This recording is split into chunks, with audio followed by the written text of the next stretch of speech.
Nuestra primera pregunta, Fernando, para romper así un poco el hielo es, ¿cómo definirías qué es la lucha libre profesional? Buf, es un espectáculo, sobre todo. Es un gran espectáculo. Un gran espectáculo, además, es un espectáculo televisivo, o sea, sin la televisión no tendría la dimensión que tiene, aunque existía antes de la explosión televisiva, existía la lucha libre, el wrestling y todo esto, pero es un producto curiosísimo porque es un gran espectáculo televisivo, pero al mismo tiempo es un grandísimo espectáculo en directo, con la particularidad además de que gran parte de la gente que acude a los eventos sabe que eso es un show, o sea, no es una actividad deportiva como puede ser ir a un partido de baloncesto, un partido de fútbol.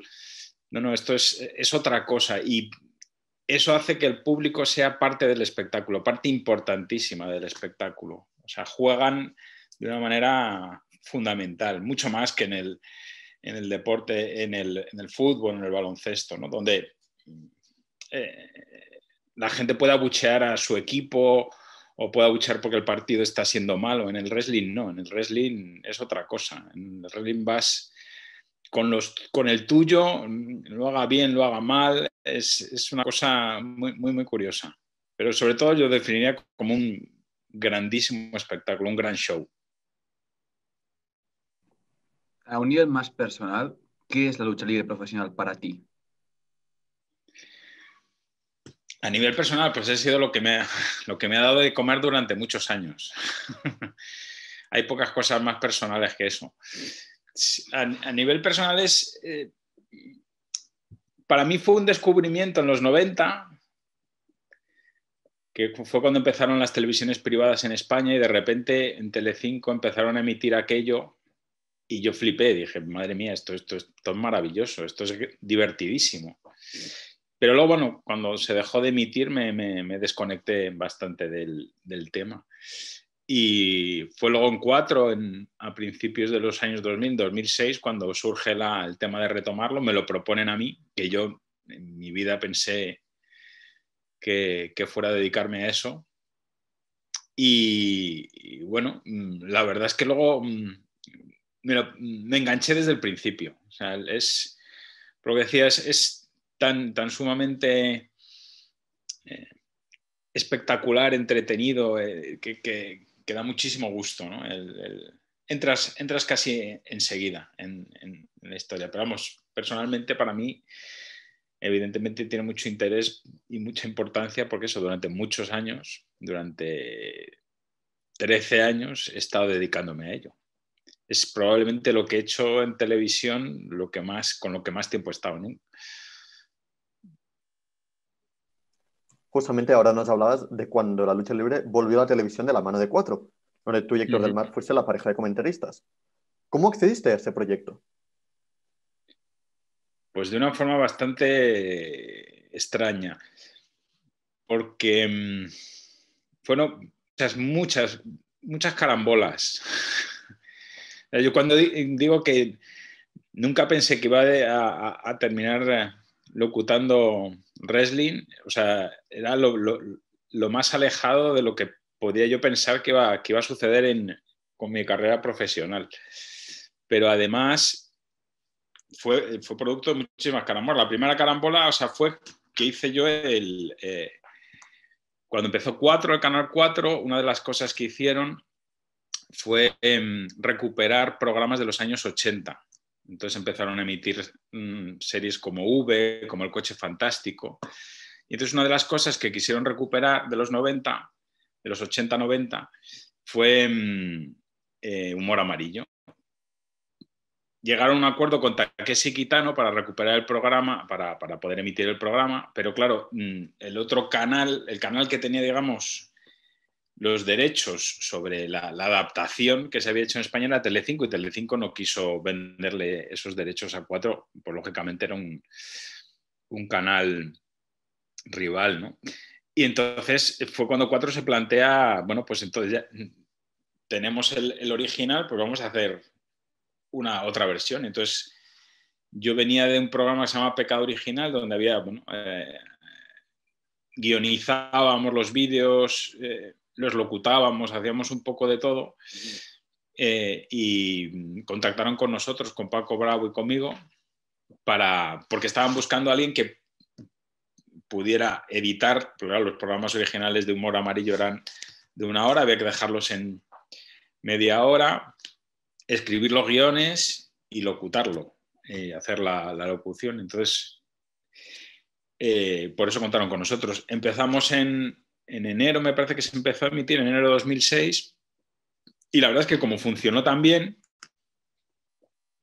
a alguien de Cuatro se le ocurrió decir, oye, pues vamos a hacer lo mismo con la lucha libre. Vamos a recuperar el pressing catch. Y entonces aquí viene la siguiente carambola. Claro, ellos intentan recuperar los programas de los 90, tampoco pueden. Además, la WWE les dice que no, que ellos lo que quieren es vender el programa actual, no el programa de los 90. Cuatro dice, pues adelante. Hablan con Héctor del Mar pues dice que por supuesto. Hablan con JL, con José Luis Ibáñez, el que era su compañero en los 90, y él está viviendo en Barcelona, está ya metido en el mundo editorial, está escribiendo libros, pues que ya está alejado de todo este mundo y dice que no. Y entonces viene la otra carambola y dicen, joder, ¿y quién lo puede hacer? Pues el de Humor Amarillo. O sea, sí, el de Humor Amarillo. Y entonces tuve una reunión bastante graciosa, un poco surrealista con los de Cuatro, porque me decían, o sea, era, bueno, queremos que lo haga. Yo decía, pero que yo no, o sea, yo no he retransmitido ni un partido de petanca, o sea, yo no soy periodista deportivo, no te preocupes que lo vas a hacer genial, Héctor, lo que sí que lo vas a hacer. Digo, pero si no me habéis visto, ¿cómo sabéis que lo voy a hacer genial? Bueno, ellos confiaron a tope, hicieron la conexión Telecinco, años 90, Humor Amarillo y Pressing Catch, que eran los dos, y dijeron, bueno, pues ya está, si es que más o menos es todo lo mismo. Y fue así. Así fue como empecé, claro. Me acuerdo de la primera grabación, me había llevado... Yo soy guionista de origen y entonces claro, estoy acostumbrado a escribírmelo todo. Entonces el primer día de grabación me acuerdo que me llevé el programa, no escrito todo, lógicamente, pero me había escrito ahí 40 páginas. Claro, a los 2 minutos de locutar al lado de Héctor del Mar, que cogía la moto y... Entonces, claro, yo iba tirando páginas y adaptándome. Y al final, bueno, al cabo de un tiempo conseguí cogerle un poco el punto al asunto. Es verdad, o sea, yo no he vuelto a ver ninguna de mis grabaciones de las primeras, pero me imagino que deben ser muy, o sea, el recuerdo que tengo es algo muy, muy diferente a lo que estaba haciendo yo al final en las emisiones de Mega. En general, ¿cómo lo das la experiencia de comentar en esa primera etapa, esa recuperación de la lucha libre? Pues la experiencia fue muy satisfactoria, por lo que os digo. Por lo primero, yo me encontraba ahí un poco como elefante en cacharrería, porque además, claro, como os decía antes, yo venía había visto los programas de los 90, pero en Telecinco se dejó de emitir en el 96 y claro, todo lo que vino después, ni idea. Y claro, yo cuando llegué, pues eso, empezamos a emitir además SmackDown. Es decir, no se empezó a emitir el Raw, que es el buque insignia. Entonces, claro, de repente, pues todo de los luchadores que habían, o sea, yo no conocía a ninguno. Tuve que hacer ahí un curso intensivo. Y recuerdo eso, pues recuerdo mucha presión de mí mismo, ¿no? Como diciendo, Dios mío, ¿dónde me he metido? O sea, ¿yo qué estoy haciendo aquí? Y luego, al mismo tiempo, también mucha satisfacción porque el programa enseguida, la verdad, empezó a funcionar muy bien. Me pude ir relajando y la verdad es que, quiero decir, de esos primeros años luego no volvió a funcionar tan bien como en el arranque. Según parece, es bastante habitual en todos los países que cuando se empieza a emitir wrestling, los 3 primeros años hay un subidón y luego la cosa baja y ya se mantiene en un nivel muy estable, pero más abajo. Y entonces en ese sentido fue como de repente, madre mía, esto ¿qué está pasando?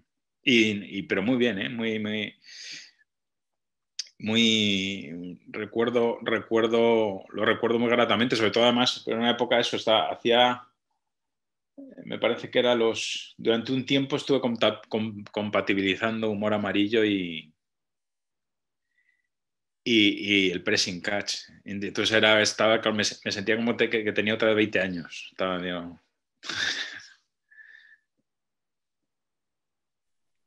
Y ya en 2010, ¿por qué finalizaron las emisiones de la lucha libre en 4? Básicamente porque no llegaron a un acuerdo 4 y la WWE. Fundamentalmente,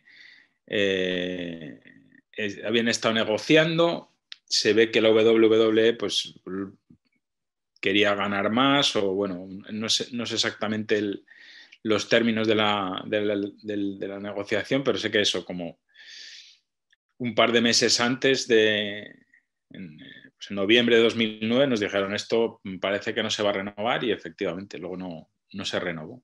Pero vamos, es verdad que ya llevaba un tiempo, habían bajado las audiencias un poco, o sea, ya no estábamos en el pico ese brutal, habían bajado el programa además por las mañanas, me parece, creo recordar que lo estaban emitiendo muy pronto, a las 10 de la mañana o algo así, que me imagino que a los americanos tampoco les gustaba nada, porque es verdad que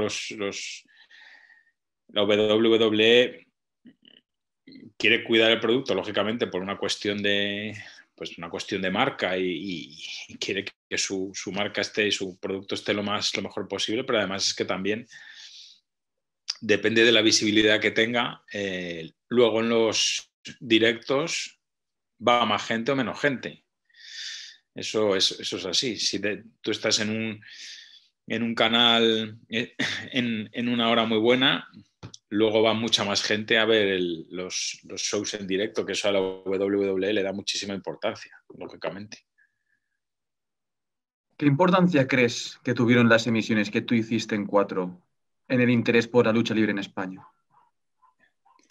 Yo particularmente, o sea, que mi contribución en qué sirvió, No no lo solo sé.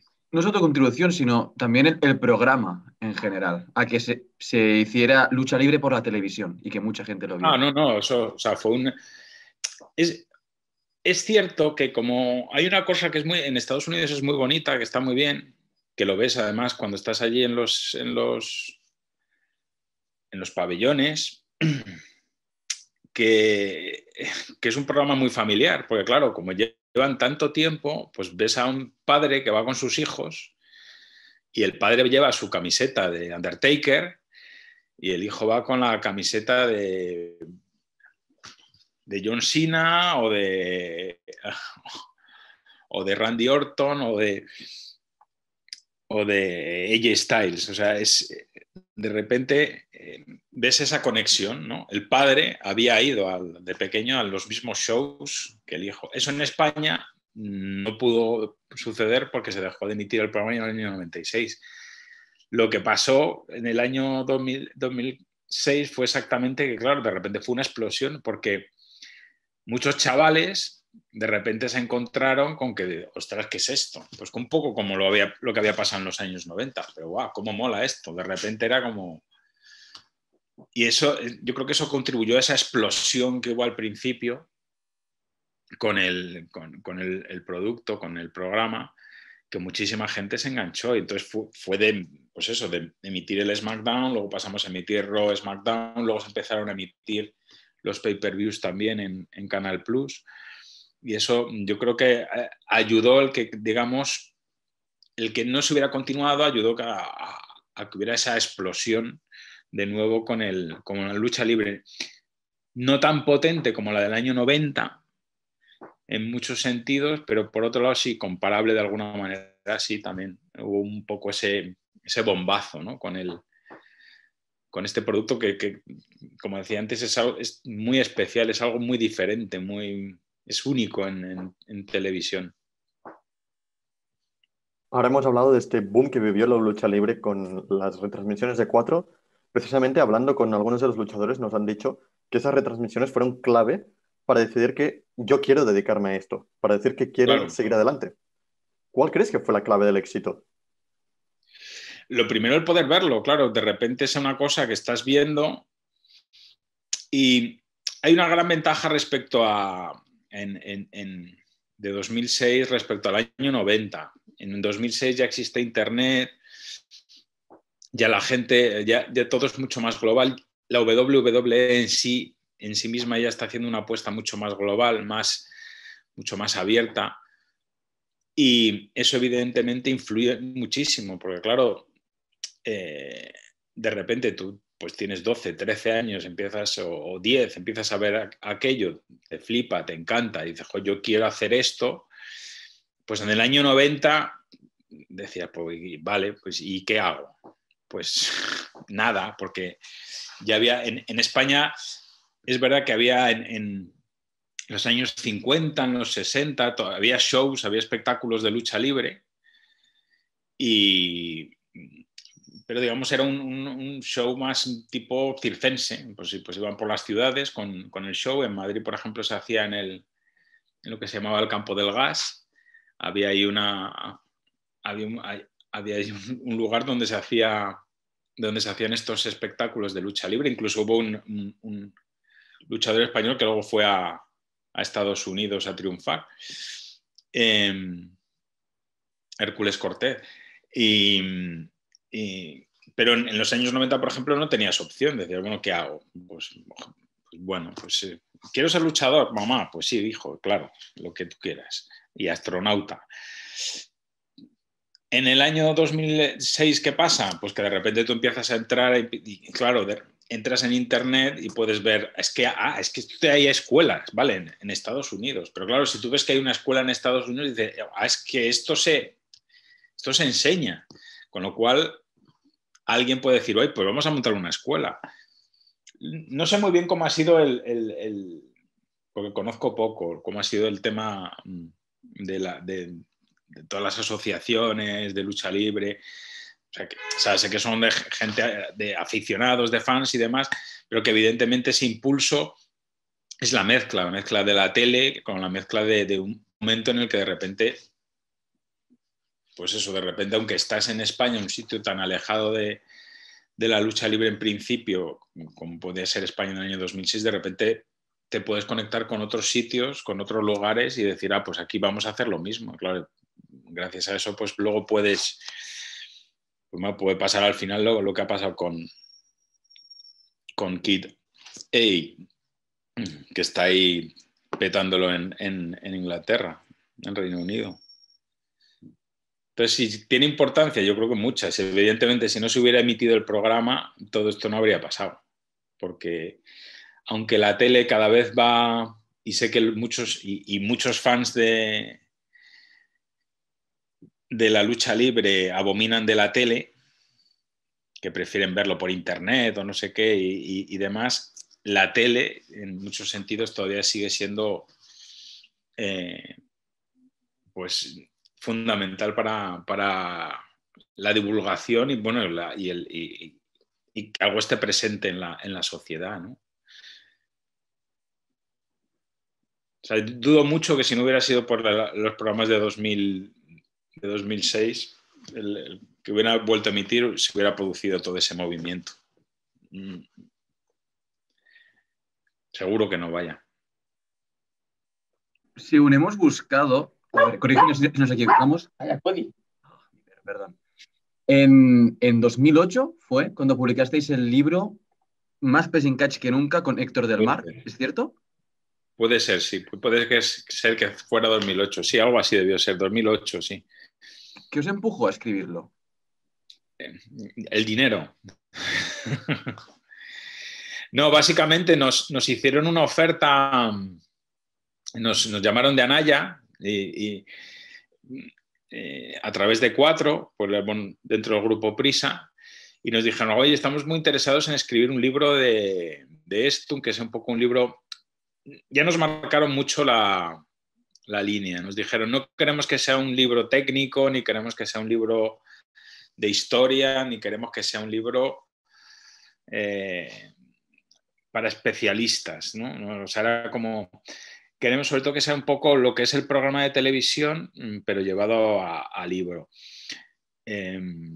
Con la idea, digamos, de cuál es vuestra visión, de cómo veis, contar un poco cómo es esto, pero según lo veis vosotros, ¿no? Y ese fue el libro. Es verdad que el libro, claro, tenía un hándicap, digamos, que es que claro, la editorial pidió fotos y pidió, claro, material, y la WWE dijo que no, que si ellos, para esto lo tienen muy claro, que si ellos daban cualquier tipo de material, tenían que participar en la edición del libro de alguna manera y, por supuesto, en los beneficios, porque ya consideraban que a partir de si ellos cedían material, era como poner el sello WWE. Entonces, si ya llevas el sello WWE, ya entraban ellos a saco. Entonces, la editorial dijo que no. Por eso el libro, en vez de contar con fotos y demás, está hecho con ilustraciones. Muchas de ellas, la verdad, es que son fantásticas, pero no cuenta con ninguna fotografía. Y esa es un poco la historia del libro. Es un libro que es verdad que no, o sea, que no sale de nosotros, sinceramente. No se nos ocurrió a nosotros escribir el libro y fue directamente de la cadena y de la editorial. Fue un momento también que se pensaba mucho que un producto televisivo, bueno, las editoriales siempre están buscando ahí puntos de enganche. Entonces, bueno, pensando que al haber un programa de televisión el libro podría tener muy buenas ventas, ¿no? Cosa que no pasó, pero en principio esa era la idea. Más adelante en el tiempo, en 2010, tanto tú como Héctor volvisteis a recuperar el rol como comentaristas de WWE, esta vez de la mano de Marca TV. ¿Por qué se remitió en esta cadena? Bueno, pues mira, a Marca fue porque, bueno, Marca había empezado no hace mucho, creo recordar, estaban ahí armando la cadena, o sea, llevaban poco tiempo, creo. Lo mismo me equivoco, pero me suena a mí que llevaban muy poco tiempo en emisión. Y el tema es que, bueno, cuando 4 cede los derechos, o sea, cuando suelta los derechos, mejor dicho, en Marca, el que estaba dirigiendo el canal de Marca era, creo recordar, José Luis Rubio, me parece que se llama, que fue quien en los años 90 en Telecinco pues había adquirido los derechos de la WWF. Conocía, además era amigo de Héctor, conocía a Héctor. Entonces, bueno, cuando se quedaron libres los derechos, lo vio muy claro, negociaron con la WWE y se hicieron con los derechos para emitirlo a partir de 2010. Esa fue porque, claro, conocían muy bien el material, además había estado con ellos cuando hicieron en el Palau Sant Jordi en el año 90, en los años 90 hicieron vinieron aquí a hacer el show en directo, tan mítico, y él había estado allí, incluso había intentado que se retransmitiera para Telecinco, al final no le dejaron.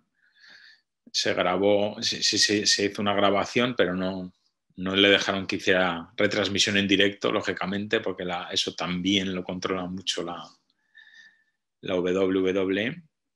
Y ese fue el motivo de entrar en Marca, que lo vieron muy claro y de hecho funcionaba muy bien dentro de lo que era el canal. Es verdad que durante esa época, por ejemplo, se suspendieron varios eventos en directo porque no, lo que os decía antes, cuanto menos audiencia tienes, más cuesta llenar los estadios, los pabellones, ¿no? Cuanta más tienes, es mucho más rápido. Entonces, bueno, les costó, estuvimos ahí, pero el programa de hecho hacía muy buenas audiencias para lo que era el canal.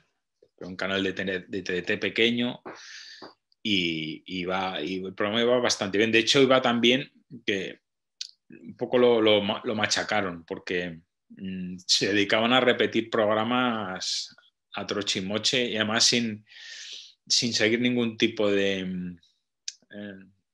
reventando los storylines y saltándose totalmente la cronología, ¿no? Te emitían, pues eso, de repente tenían un hueco, llegaba Semana Santa y decían, pues venga, en Semana Santa todos los días, de lunes a domingo, vamos a emitir el pressing catch de 12 a 2 y metían ahí pues, lo que hubiera. Iban enganchando y iban. Entonces, claro, eso al final se quejaba mucho la gente y sé que a la WWE no le gustaba nada, porque claro, lógicamente decía esto a la gente la desconcierta, la desorienta, no sabe de repente qué está viendo, si es nuevo, es antiguo y es malo para el producto. Pero esa fue un poco nuestra llegada a marca. ¿Por qué cerró Marca TV en 2013? Eso se me escapa. No tengo ni idea. O sea, me imagino por una cuestión de dinero, pero vamos. Pero nosotros nos fuimos antes, yo creo, ¿no? No me acuerdo. O sea, nosotros se dejó de emitir el programa nuestro antes de que cerrara la cadena, creo, casi seguro. De hecho, tuvimos ahí nos hicieron un recorte de presupuesto y luego 2, 3 o 4 meses después ya nos dijeron que no iba a seguir el programa y puede que luego poco después cerraran. Pero vamos, sé que el programa se acabó antes de que terminara el canal, de que cerrara el canal. El siguiente paso de WWE en España, esta vez ya se produjo en Neox, a partir de noviembre de 2014, si no me equivoco. ¿Cómo surgió esta nueva oportunidad? Pues de nuevo, ahí fue José Antonio Antón, que era en ese momento, creo que era director de antena de TDT. No, la verdad es que yo con lo de los cargos soy muy malo, pero bueno, era el encargado. Conocía muy bien el producto, le gustaba mucho y veía clarísimo que era un producto fantástico para TDT. Luego me enteré que cuando habían estado que Marcas se lo había quitado por poco. O sea, que ellos ya cuando lo soltó 4 dijeron, habían estado ahí investigando y de hecho negociando, pero al final se lo había llevado Marca. Entonces, José Antonio Antón lo conocía el producto muy, muy bien y hizo una apuesta total. O sea, dijeron, lo queremos y lo queremos para Neox. Y es donde, o sea, yo de los canales en los que hemos estado es donde en el grupo A3 Media, primero en Neox y luego en Mega, es donde he estado mejor. Donde hemos estado mejor nosotros, o yo personalmente, más cuidado, y luego donde creo que el programa ha sido mejor tratado. O sea, de hecho, se notaba mucho en las primeras reuniones. En Marcas sí sabían, conocían el producto, pero bueno, es verdad que tenían una idea un poco más del producto más parecida a la de los años 90, ¿no? O sea, como os decía, ese que no trataron muy bien el programa.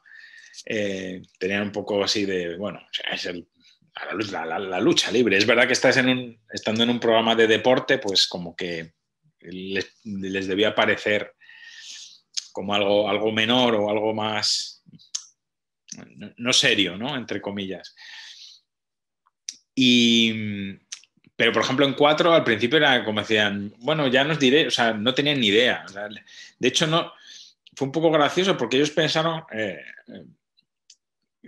cuando compraron en 4 programas, hubo incluso un directivo que nos dijo, joder, yo pensaba cuando íbamos a verlo que iba a aparecer Hulk Hogan y el último guerrero y de repente empezó a aparecer ahí pues, un tío enmascarado y un vaquero y decir, ¿quiénes son estos? ¿No? O sea, no tenían conocimiento del producto, ¿no? O sea, tenían el conocimiento del año 90.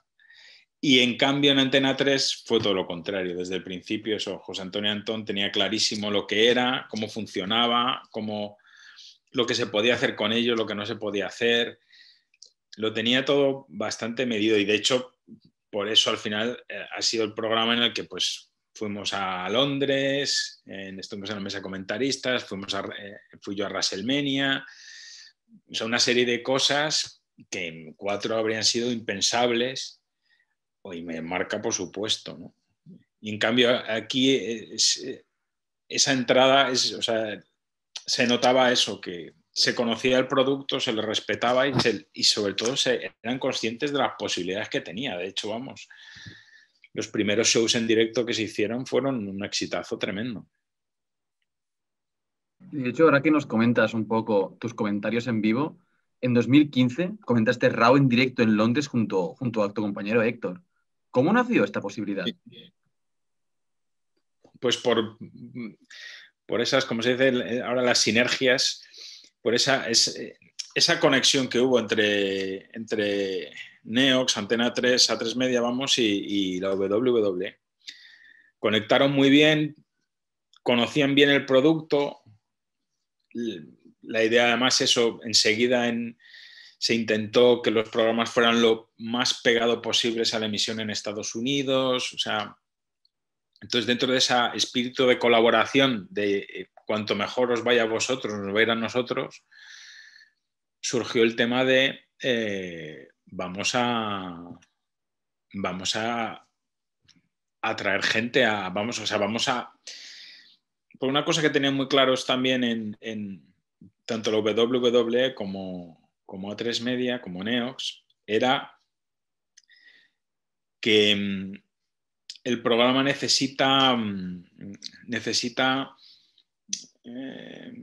hacerse local, necesita tener puntos de anclaje con lo local para no hacerse muy extraño, ¿no? Por eso la gran apuesta ahora de la WWE por hacer un producto internacional, es decir, que tener luchadores chinos, japoneses, españoles, alemanes, toda esa idea de enganchar lo local a ese espectáculo global que es la WWE. Entonces ellos tenían muy claro eso. Fue un momento, además, cuando fuimos nosotros, habían empezado a ir los locutores franceses un día, otro día fueron los locutores alemanes, que fueron varios días. En WrestleMania habían empezado a WrestleMania, bueno, y en otras, creo que en SummerSlam, también en algunas llevaban allí locutores de distintos países, se hacían primero antes de comenzar el show un barrido por los diferentes. Entonces, dentro de eso surgió decir, oye, nos dijeron, ¿os queréis ir a Londres? Dijimos, por supuesto, en directo no lo pudimos hacer, era imposible, porque se grababan, los programas se grababan el día de la emisión de Estados Unidos, que en ese momento era lunes Raw y martes SmackDown. Claro, en España se está emitiendo sábado y domingo. Luego, además, tampoco es. Nosotros en aquel entonces emitíamos la versión internacional de 45 minutos. O sea, en España no se emitía el programa entero, con lo cual, aunque hubiéramos podido locutar en ese momento el combate, los combates, no se podría haber utilizado ese audio porque luego el programa que emitíamos nosotros era otro, estaba recortado, ¿no? Pero vamos, fue en cualquier caso fue, claro, nosotros decíamos, bueno, vosotros hacer como que estéis comentando claro, porque de vez en cuando nos enchufaban y aparecíamos y claro, no podíamos estar relajados o viendo el combate como unos fans, ¿no? Teníamos que estar haciendo ahí un poco el teatrillo, ¿no? de estar comentando la jugada. Hubo un momento muy gracioso, luego se disculparon con nosotros porque Fandango se subió a nuestra mesa y nadie nos había avisado. De repente dijimos, ¡ay, madre mía! Luego hubo cachondeo. al día siguiente, eso fue hubo cachondeo, me dijeron. No, JBL nos dijo, sí, yo creo que JBL nos dijo, tener cuidado porque acababan de tirarle la mesa encima a Michael Cole la semana anterior y dice, tener cuidado que esta semana vais vosotros. Y lo que pasó al final es que se nos subió Fandango encima de la mesa, pero no. Perdonad que nos hemos avisado, pero vamos, estuvo muy bien, fue muy divertido, la verdad fue una experiencia muy bonita. ¿Notaste diferencias entre el público británico y el público español? Diferencias. Está quizás el público inglés, o sea, vamos a ver, hay una diferencia fundamental. Primero, la gente que iba allí sabía que ese programa se iba a emitir. Tú cuando sabes que vas a salir por la tele, tu actitud es diferente. La gente está mucho más, sobre todo, me refiero, cuando están en la WWE por Ohio, pues a lo mejor les da un poco más igual. Pero cuando vienen a Londres, claro, hago excepción, entonces la gente que va consciente, va con la idea de que va a salir, que puede salir en la tele, con lo cual van mucho más motivados. Y la otra, pero que bueno, que si eso pasara aquí, es decir, si cualquiera de los shows que se hacen aquí te dicen esto se va a emitir en Estados Unidos, la gente iría, pero vamos, a muerte. En ese sentido, quiero decir, el público era súper cálido y estaba súper entregado y súper a tope. Luego, había muchos españoles, además, un montón de españoles por el pabellón. Luego, lo que sí, la otra gran diferencia que noté es como mucho más, o sea, todos los que estaban allí eran como mucho más conscientes de cómo funciona el show, el espectáculo, o sea, todo el mundo iba con camiseta de su luchador, con los cinturones, con las máscaras, o sea, era muchísimo más generalizado y veías más gente, que eso, por ejemplo, es verdad que en los shows en España veías muchos más niños, en los shows en España se ven más niños con padres, y en el show de Inglaterra veías mucho más adulto, que iba allí solos por gusto, vamos, con sus amigos, pero que eran fans, pues como van a un partido de fútbol o uno de baloncesto, ¿no? Y esa yo creo que son las principales diferencias. Menos niños y más fan adulto, ¿no? Nos has comentado también que ha sido a WrestleMania. ¿Cómo fue la experiencia? Fue una pasada. Yo disfruté. Una de las fotos que más ilusión me hacen es una foto que tengo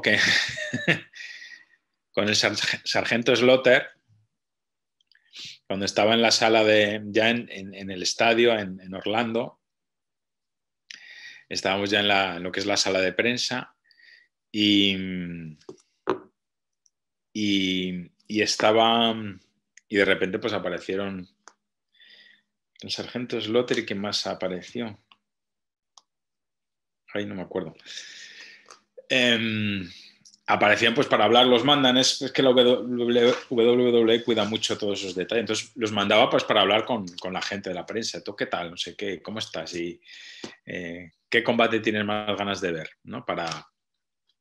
Y entonces se acercó el sargento Slaughter, estuve hablando 2 minutos con él y de repente, sin decirme nada, me agarró del pescuezo, me hizo un candado, sí, y yo estaba con el productor y dije, ¡foto! ¡Haz la foto! Y me hizo 2 fotos ahí bueno, las tengo aquí en casa, que me encantan. Fue una experiencia muy, muy, muy chula, porque, bueno, es no solo WrestleMania, es la semana WrestleMania, es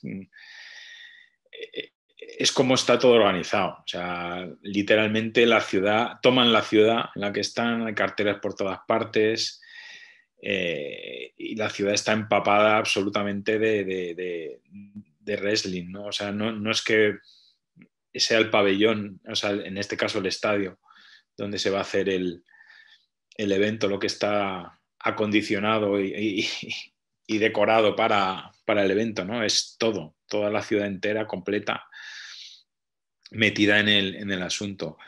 Y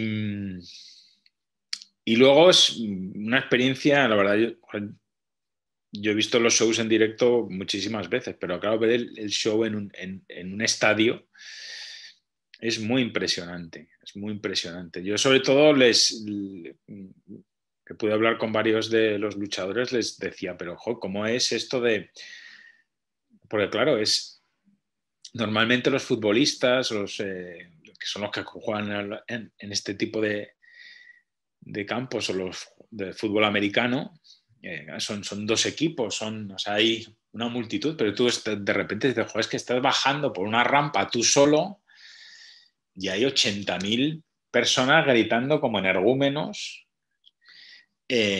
tu nombre o abucheándote, ¿no? Y yo les decía, ¿cómo es esto, no? ¿Cómo es esto? Y siempre me gustó mucho la respuesta que me dio Dean Ambrose, que me dijo, dice, cuando vas por la rampa es una locura, o sea, dice, ¿dónde me he metido? Pero una vez que estás en el cuadrilátero, todo desaparece. Ya estás como que estás en tu sitio y estás a lo que tienes que estar y no ves todo lo que hay alrededor, ¿no? Pero vamos, es un show impresionante, vamos. ¿A WrestleMania cuándo fuiste, por ejemplo? Ay, yo es que soy fatal para las fechas. Espérate, lo voy a mirar porque creo que fue 2017, pero voy a mirarlo porque tengo ahí el catálogo Vale. del... Perfecto. A ver. Hostia. Y esto fue Goldberg contra Lesnar, el segundo, cuando ganó... Joder, no pone aquí la fecha. Espérate. A ver, están aquí los... 2017, sí. 2017. Estoy viendo porque fui también nos invitaron también al Salón de la Fama, que estuvo muy, muy bien. En el año 2017. Brutal. Sí, qué guay. Que fue muy curioso porque fui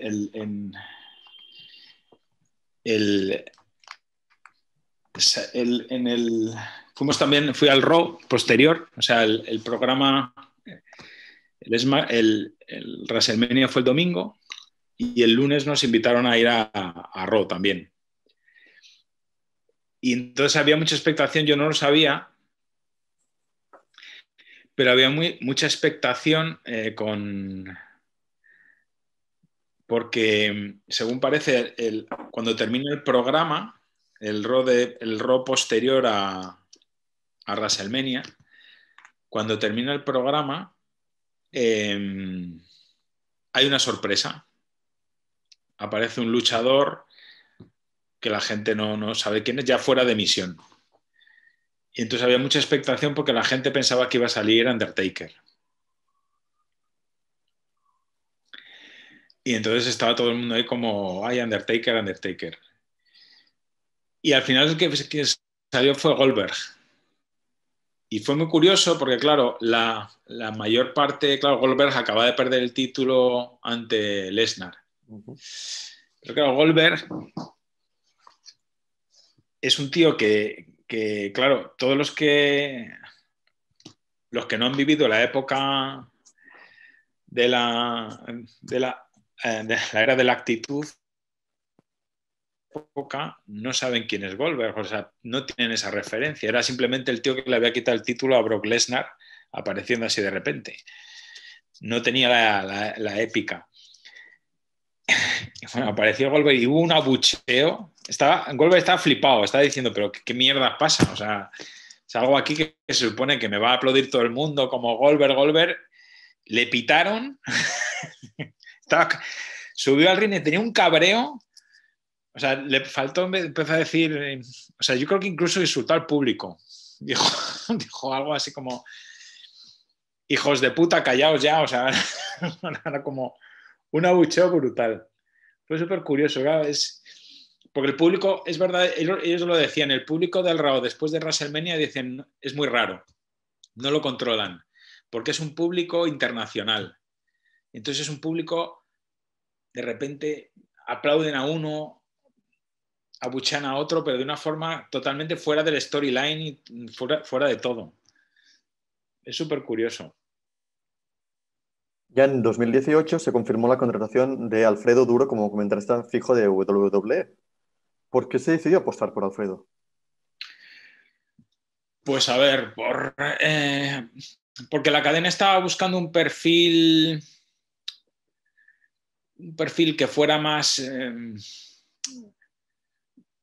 digamos que fuera un poco que tuviera ese enganche como había podido tener Héctor en los 90, ¿no? Con la gente joven, o sea, un tipo de comentarista no tan al uso como era Héctor. Héctor no era un locutor de fútbol, que era lo que él había hecho toda la vida al uso, era un tipo que hacía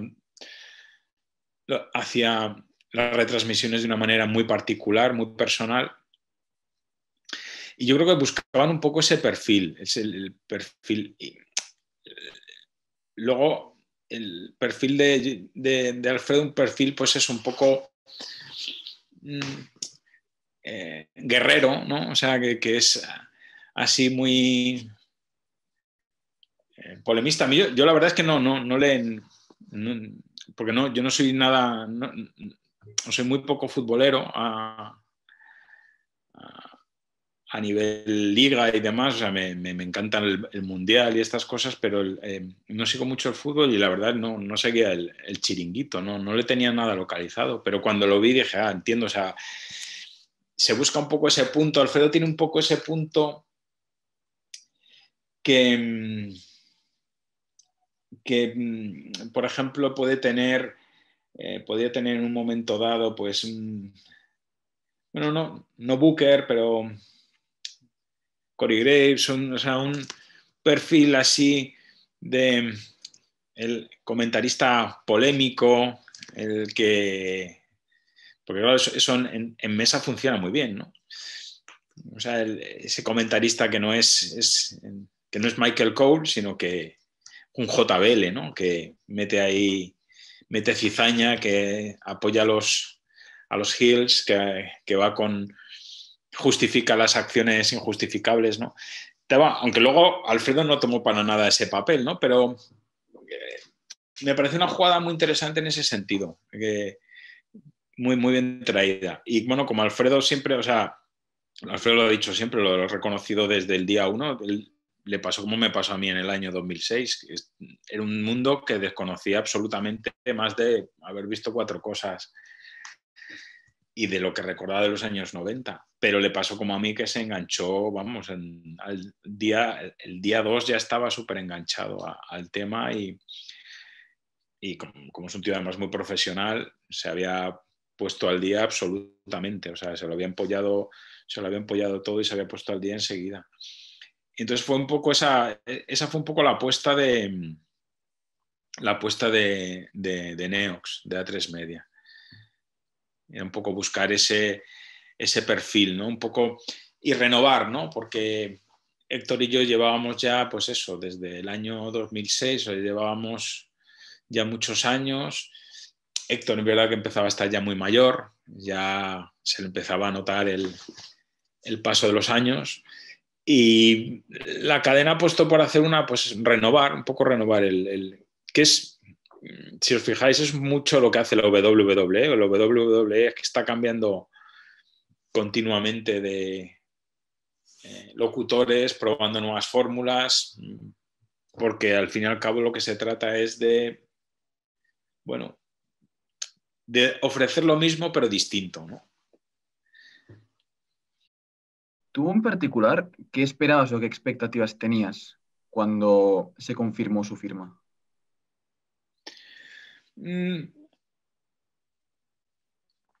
Yo expectativas ninguna, ¿no? O sea, yo es como, como cuando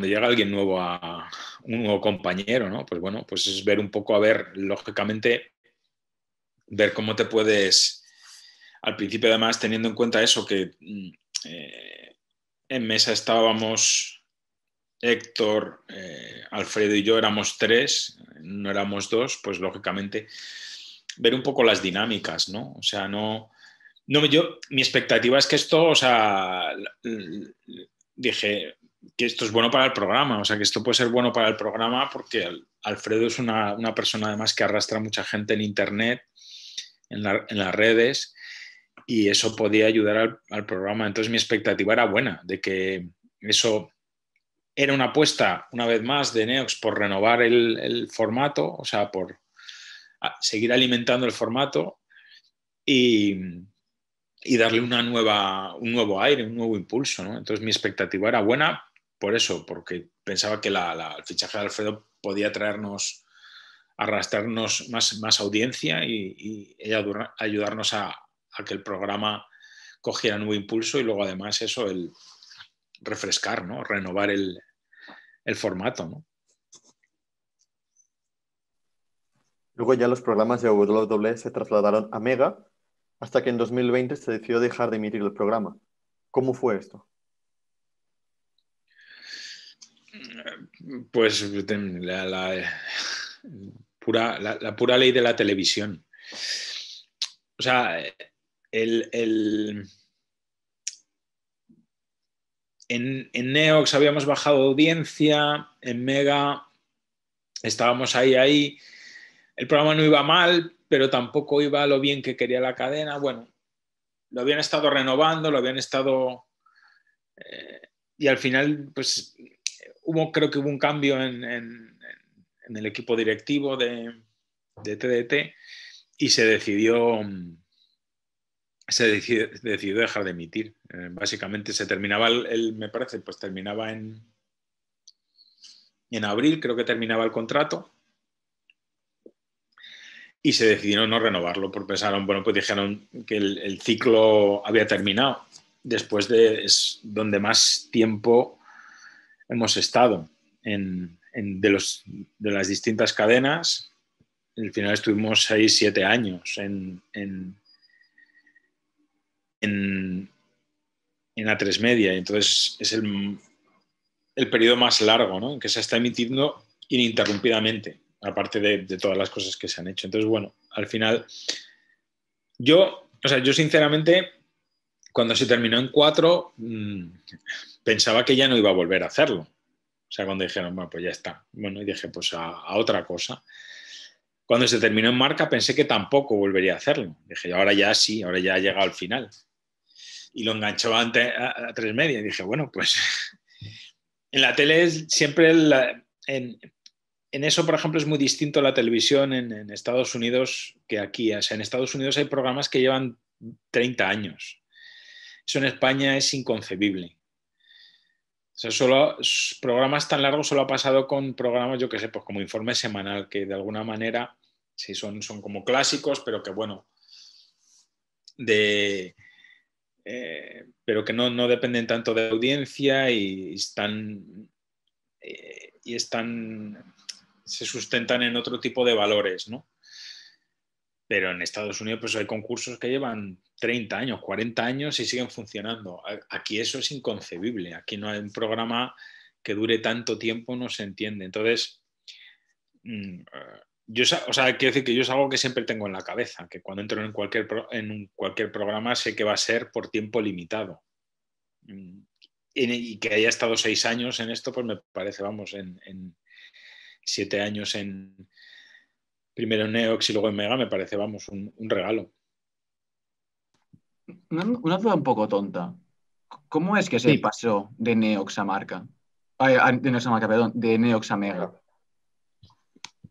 Por cambios porque de repente, porque se decidió, porque en Neox estaba flojeando y entonces con la llegada de Alfredo, que el chiringuito estaba en Mega, pues decidieron, bueno, vamos a darle digamos, en Neox tiene un perfil infantil juvenil, ¿vale? Y Mega era más como el canal del deporte de los chicos, ¿no? Así. Entonces fue un poco, bueno, buscar un poco reorientar el programa, ¿no? Darle un nuevo aire. Esa fue un poco la idea. En general, ¿crees que el interés por el wrestling en España va ligado a la televisión? Pero en España y en el mundo, ¿eh? O sea, la WWE, pese a que tiene el network y intentan un poco desvincularse de la tele, necesitan la tele, saben que necesitan la televisión. Por eso en Estados Unidos se sigue emitiendo en televisión. Y en el resto del mundo, o sea, porque la tele aún, es lo que os decía antes, aunque es verdad que es un medio que cada vez está perdiendo más fuerza al lado pues, de las plataformas, de Internet en general, sigue siendo la televisión. Entonces, algo que sale en televisión tiene mucho peso todavía. Y no solo, ya digo, no solo aquí, sino en Estados Unidos, porque si fuera solo aquí, pues en Estados Unidos estarían solo con network, pero de momento necesitan igualmente la tele. Entonces, sin tele es muy difícil. Sin tele es un programa que no existe. Es verdad que desde que empezamos en 2006, pues se ha creado un caldo de cultivo estupendo, que gracias a eso está Kid en Reino Unido, está ahí en Londres, o sea, en Inglaterra, perdón, trabajando. Y seguramente eso va a impulsar a que haya más. Pero sin la tele veo complicado. O sea, lo que sí creo es que todo ese caldo de cultivo, eso facilita que en algún momento vaya a volver a la tele. Eso sí, creo que es posible. Que en algún momento va a volver a televisión. Porque es verdad que hay ha entrado a formar parte de la cultura. Entonces, a lo mejor ahora no, pero a lo mejor dentro de 5 años, de repente alguien, pues eso, dice, oye, vamos, joder, ¿habéis visto esto? Vamos a pillarlo otra vez, vamos a empezar y empieza otra vez un poco el ciclo, ¿no? Eso sí. ¿El wrestling en España ha gozado de mucha audiencia durante tu carrera? Al principio sí. Al principio he tenido mogollón de audiencia. La primera época de 4 hacíamos unos datos buenísimos. Teníamos, hablo de memoria, pero vamos, yo creo que estábamos en el millón. Sí, en la época buena, millón y pico de espectadores. O sea, son unos datos fantásticos. Y luego sí, lo que ha tenido se ha mantenido. O sea, luego estábamos eso en los 200.000, 100.000, 300.000.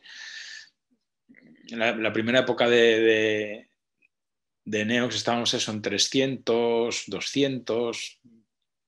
Luego se ha mantenido, ciertamente. Pero un poco en proporción, yo creo que un poco en proporción a como en Estados Unidos. O sea, en esos márgenes de audiencia. Es un programa que no...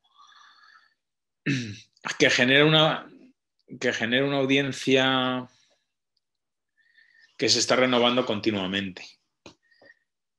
Hay una audiencia fiel, pero es verdad que suele pasar eso, que el fan que luego no suele ver el programa en televisión, prefiere, pues o lo ve antes por el network o lo piratea, pero luego le cuesta mucho engancharse a la emisión es esa contradicción, ¿no? Esos mensajes de Twitter de joder, qué mierda que ya no emiten el pressing catch en España, pero bueno, a mí me da igual porque yo iba por internet. Entonces decir, no, pero o una cosa u otra, ¿no? Pero es así. Entonces hay mucha de la gente que lo sigue, que sabe que depende de la tele, pero que no lo sigue por la tele. Entonces, es luego generacionalmente también, o sea, hay generaciones de chavales que se enganchan un montón y luego otros que se enganchan menos. Entonces, bueno, con esa continuidad, pues unas veces te va mejor y luego también el propio producto de la WWE. Pues que hay momentos que tienes a The Rock, a Dwayne Johnson o a Stone Cold y vas como un cohete. Y luego tienes otras épocas en que no tienes una figura de referencia tan potente y flojea. Yo creo por eso la gran apuesta de la WWE con los luchadores locales, ¿no? O sea, cuando estuve en WrestleMania, que nos hicieron ahí un encuentro a toda la prensa ahí en el Performance Center, donde se entrenan los luchadores, donde se preparan. Estuvo Triple H y dio una charla y básicamente vino a decir que el proyecto de la WWE, o sea, empezó a decir la lista de luchadores que tenían en ese momento en el performance y eran pues eso, tenemos a 5 chinos, a 4 alemanes, 6 holandeses y básicamente lo que vino a decir nuestra idea es hacer un mundial, básicamente. No dicho así, pero que al final prácticamente cada país tenga su representante en la WWE. Y entonces que pues eso ya te crea una conexión con el programa tremenda, ¿no? Porque ya es como vas con el tuyo a muerte, ¿no? Se habla un poquito ahora de los espectadores que, ostras, quieren ver el programa, pero o se lo piratean, o que siguen el programa, pero de modos variados, por decirlo de algún modo. ¿Qué Sí. percepción crees que tienen los espectadores españoles sobre la lucha libre en general? O sea, los españoles... en general, no sé qué, muy complicado. Yo creo que en general tienen una buena idea, una buena impresión de algo divertido, algo gamberro, algo distinto.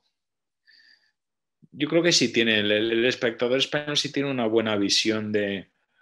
O sea, es verdad que hay, pues eso, siempre ha habido quejas con el tema de la violencia y todo esto, de que si se fomentaba la violencia y demás. Que bueno, tiene ahí ese punto.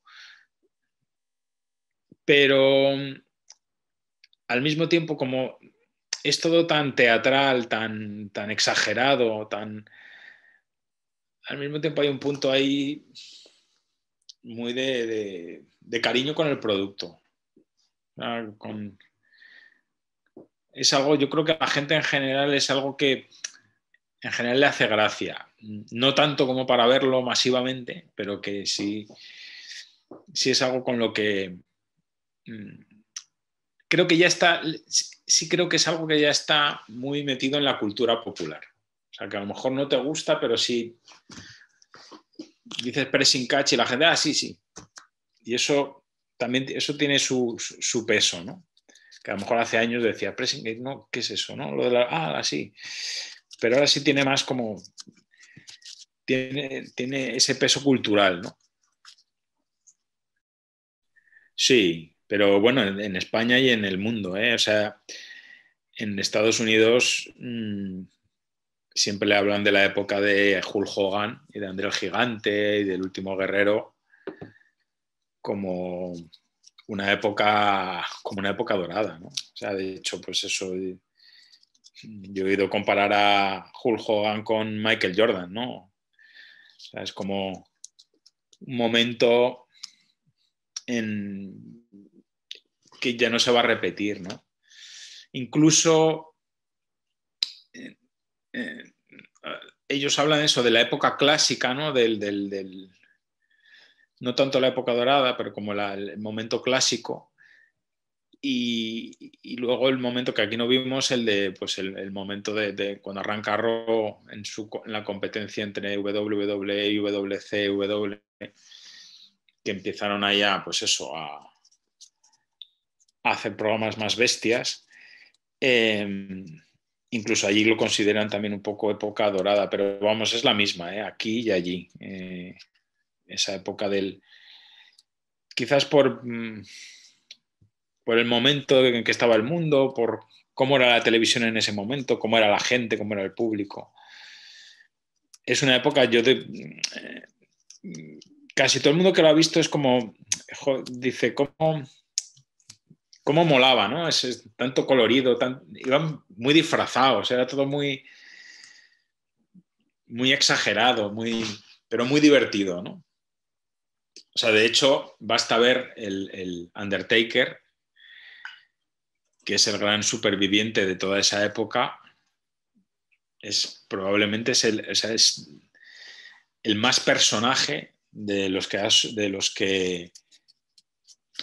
últimos tiempos, ¿no? O sea, ningún luchador tiene un personaje tan potente de los salidos en los últimos 15 años como Undertaker, ¿no? Y que haya seguido aguantando y haya seguido funcionando, yo creo que indica mucho. O sea, de hecho, que la hayan mantenido tanto, pese a él no querer seguir ya, querer retirarse, pero decir, no, vuelve, porque de alguna manera es un referente de esa época, ¿no? Entonces, yo creo que la época dorada es la misma. Y si ha habido una época dorada, ¿crees que ha habido un declive del wrestling? Bueno, hay mucha gente, claro, yo ahí no me faltan, quizás me falta conocimiento, me faltan argumentos, ¿no? O mejor dicho, los tengo muy... Mi percepción es muy parcial, ¿no? Sé que hay mucha gente que dice que toda la época de John Cena, cuando entra John Cena y la WWE decide cambiar pues el estilo, digamos, anterior que casi que tenían calificación para 18 años, decide cambiar, dar un giro y convertir su programa en un programa para todos los públicos. Entonces sé que mucha gente, muchos fans, muchos seguidores consideran que esa época, o sea, la época de John Cena, es una época de pérdida, ¿no? De desvalorización, ¿no? Que ya no es tan interesante, que ya se infantiliza. Pero claro, para mí en concreto, era la época en la que yo empiezo a retransmitir el pressing catch. Entonces, claro, para mí es una época a la que tengo muchísimo cariño. Me cuesta mucho jugarla, como decir, porque claro, yo la anterior, pues no he visto cosas, ¿no? Pero no la he vivido. No he vivido la época de Dwayne Johnson, de los primeros DX, todo eso no lo he vivido. Entonces, claro, me falta esa referencia, aunque lo he visto y entiendo el sentimiento de muchos aficionados, pero para mí no es la peor época. Hombre, si me preguntas la peor época, dentro de lo que yo he vivido, pues he habido épocas más flojas que otras, ¿no? Momentos más, pues eso, que le faltaba. Pues mira, justo, por ejemplo, antes de que apareciera The Shield, fue un momento ahí que, o sea, que era coincidió The Shield, el final de John Cena, de las guerras entre John Cena y Randy Orton. Estaba ahí empezando a producirse un cambio. O sea, estaba ese final de época, entonces entraron The Shield y es verdad que hubo ahí un momento en que dije, esto quizás está flojeando, no saben muy bien por dónde tirar, ¿no? Pero vamos, así, ya digo, lo que se considera habitualmente como la época peor, el momento más bajo, yo lo he vivido desde otro lado. Entonces, claro, no tengo esa misma percepción. Antes nos has comentado que en los 90 seguías la lucha libre cuando se emitía por Telecinco. ¿Pudiste ver el show del Palau Sant Jordi del 91? No. Héctor estuvo, eso sí lo sé, pero no. No, yo vivo en Madrid y en aquella época viví en Madrid y no, además es que no, hombre, es que ni me lo planteé, vamos, tampoco, o sea, yo era muy aficionado, me gustaba mucho, pero tampoco, o sea, me reía, lo veía los fines de semana por la mañana, me partía de la risa, me encantaba, pero no me lo planteé lo de irme a Barcelona, o sea, no llegaba a mi nivel de locura, no llegaba a sacarme, pues eso, sacarme un billete, alquilarme un hotel, tampoco tenía dinero en aquella época, ¿no? Pero aún ni me lo planteé, no. Sé que eso, Héctor estuvo y contaba ahí, pues contaba anécdotas, pues eso, que si habían, claro, que si que habían pedido 30 pizzas, que si, no me acuerdo, si Tito Santana se había comido una pizza él solo, o sea, contaba cosas de estas de... Y contaba eso, por ejemplo, que habían intentado grabarlo y les habían dicho que ni hablar, que ahí solo entraban las cámaras de la WWE y que no, y ya está. Y que fue luego lo que grabaron, que es lo que se puede ver, ¿no? ¿Crees que el hecho de que se hiciera ese evento en España y que incluso trajeran el enterrador y fuera un evento, ostras, tan potente, tuvo algún efecto en el wrestling nacional, sea a nivel de público, sea a nivel de escena?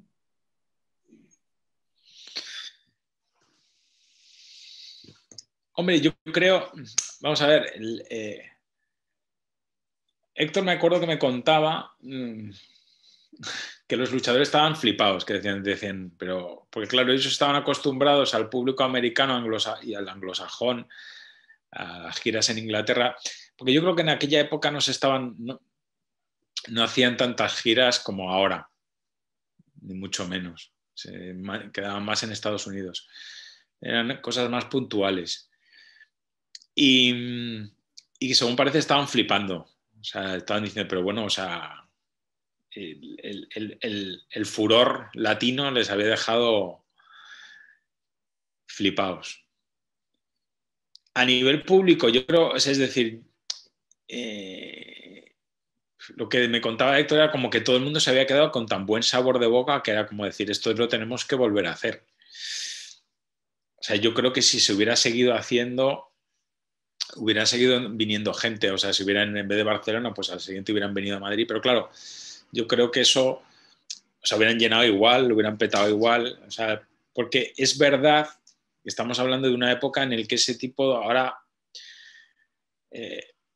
al ser todo más global, pues eso, cuando estuve en WrestleMania es que había muchos españoles, o sea, vamos, muchos.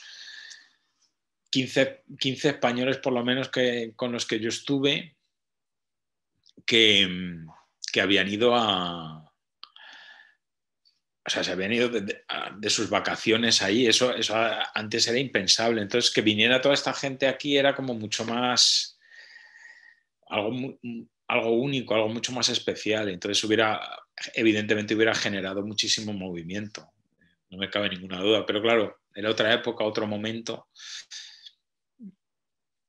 Era todo muy, muy diferente. Pero vamos, no me cabe duda, ¿no? Que si hubieran venido a Madrid o Málaga, Sevilla, lo habían reventado, vamos.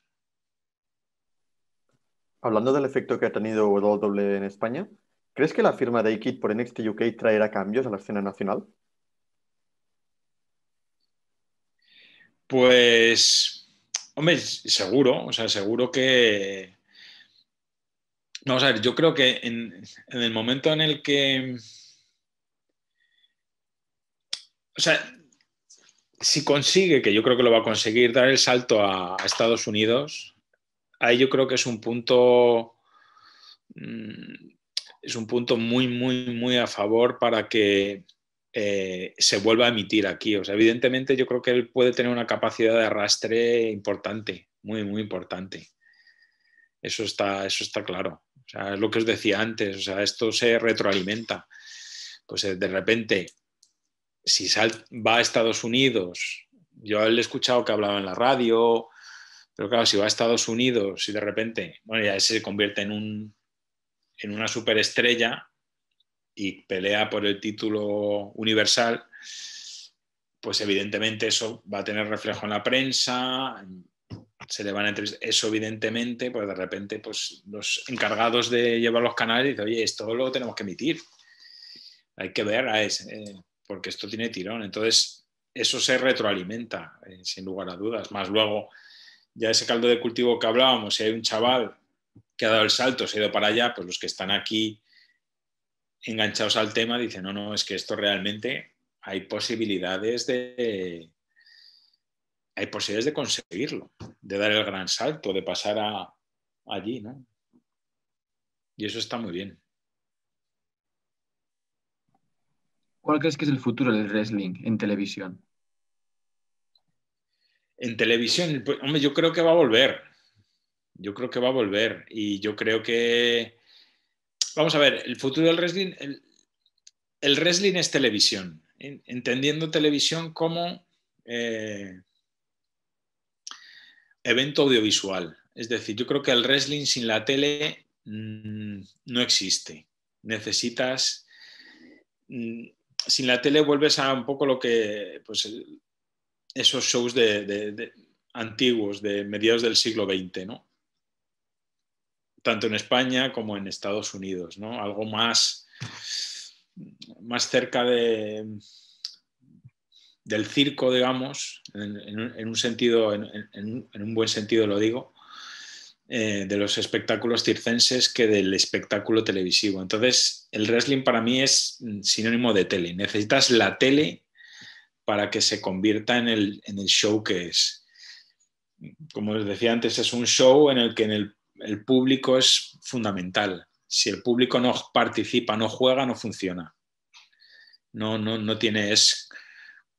Pasa muchas veces que cuando estás viendo Pasa ahora que están emitiendo los programas sin público, ¿no? Cuando se hacen los programas sin público, ahí falta algo. En todos los deportes falta, pero... Es decir, ahora es muy complicado ver un partido de fútbol o uno de baloncesto porque le falta chicha, pero en el wrestling más todavía. Y parte de eso es que se ve en la tele porque los luchadores tienen que tener esa dimensión de un poco de personaje casi de ficción, de Superman, y eso solo te lo da la tele, ¿no? Entonces yo los veo súper unidos. Eso significa que yo creo que más pronto o más tarde va a volver a televisión, porque además es muy buen producto televisivo. Lo único es eso, ir encontrando sus lugares, sus sitios donde engancharse, y sobre todo eso, una vez que ese sueño de Triple H, de la familia McMahon, de convertirlo realmente en ese espectáculo global, pues ya están dando los pasos eso, en hacerlo en Inglaterra, hacer super shows en Australia, en Arabia Saudí. Aquí se planteó también, en Raw en un momento se le dijo, ¿por qué no venís aquí y hacéis un Raw? Ellos todavía les da puro porque, claro, lógicamente necesitan que el público entienda perfectamente el inglés para que haya, en la parte, digamos, hablada, haya un intercambio, ¿no? Pero yo creo que a medida, todas esas cosas van a hacer que cada vez sea más posible que vuelva el wrestling en España. Yo creo que va a volver, vamos, más pronto, más tarde va a volver, porque ya digo que lo necesita la WWE y es muy buen producto televisivo. ¿Cuál es el futuro de Fernando Costilla? Pues eso me gustaría saber a mí. No, pues yo trabajar en televisión, escribir, trabajar. Yo tengo la suerte de que puedo trabajar de guionista. Ahora estoy trabajando he estado colaborando en un concurso que todavía no se ha emitido. Puedo hacer de locutor. También me han llamado ahora para hacer unas locuciones. Entonces, bueno, me gustaría que volviera, la verdad. Porque me lo he pasado muy bien y creo que me lo seguiría pasando muy bien. Entonces, estaría encantado que volviera el wrestling. Ahora mismo, a corto plazo, no lo veo. A medio, puede que sí. Cuando pase toda la mierda esta del virus, ahí es posible que vuelva la cosa. Pero vamos, de momento nada, trabajar. ¿Cuál crees que es el futuro del wrestling español? El futuro del wrestling español, hombre, pues yo creo que va a depender mucho de cómo le vaya aquí. Si le va muy bien, evidentemente eso va a ser porque pasa. O sea, todos los luchadores, cuando hablas con ellos, eso es muy, muy curioso. O sea, todos había una pregunta típica en WrestleMania que hacía tu luchador, tu combate soñado. Siempre preguntan, ¿cuál es tu combate soñado? Tu luchador favorito de la época. Entonces, hay un vínculo ahí que al final, que un tío hecho y derecho se quiera dedicar a esto, es porque tienes un vínculo con el programa muy grande. Entonces, si Kid logra triunfar de manera brutal, evidentemente, por ejemplo, eso va a dar un empujón impresionante.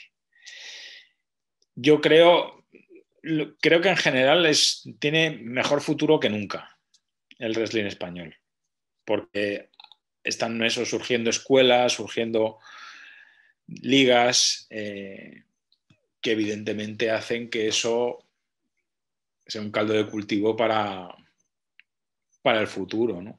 Entonces le veo buen futuro.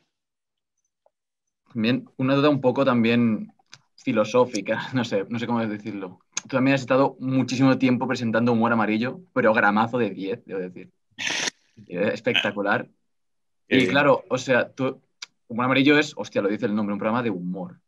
Sí. Hablando con luchadores, especialmente de la época antigua, nos dicen, no, la lucha es algo muy serio, no sé qué. ¿Qué papel crees que tiene el humor en la lucha? Mira, es una anécdota que he contado ya varias veces, pero que para mí define muy bien lo que es el wrestling. El humor es fundamental en la lucha libre, pero fundamental. De hecho, ellos lo cuidan muchísimo. Y fue precisamente en 2017, cuando estuve en WrestleMania, en Orlando, cuando fuimos al Salón de la Fama, a la ceremonia. Y ese año el último en recibirla, en entrar, era Kurt Angle, medallista olímpico, superestrella, deportista, digamos que venía del deporte serio y que había terminado en el wrestling, ¿no? Es decir, y Kurt Angle, bueno, no sé si habéis visto la ceremonia de ese año, pero lo que hizo Kurt Angle, claro, dio el discurso de agradecimiento, típico, bla, bla, bla, bla, y al final dijo algo así como, bueno, pero esto, o sea, esto es lo que es y yo soy el que soy. Y sacó 2 botellas de leche, abrió la boca y se las tiró encima. Con todo el traje, o sea, se ensopó, recordando uno de sus momentos míticos. Uno de los momentos míticos de Kurt Angle en el WWE era tirándose ahí leche, porque su figura era, digamos, la contraria a la de Stone Cold, que hacía con la cerveza, pues él lo hacía con la leche. Pues yo cuando estaba viendo eso dije, joder, ¿qué es esto? O sea, estamos aquí en una ceremonia, todos engalanados, de tiros largos, celebrando carreras. O sea, no puede haber un momento más solemne, más serio en el mundo del wrestling que este. Y este tipo nos acaba de decir, esto es show, esto es espectáculo, esto es diversión. Estamos aquí, que eso lo tienen súper claro los americanos. Esto es un programa para divertirse.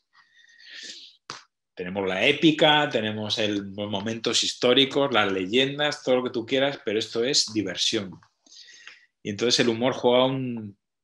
Yo, de hecho, es verdad que en mis comentarios, yo cuando los comentarios que hacía al principio a los últimos, había mucho más humor antes, porque claro, yo venía de hacer humor amarillo precisamente, y lógicamente, además que yo soy un loco o sea, me encanta el humor.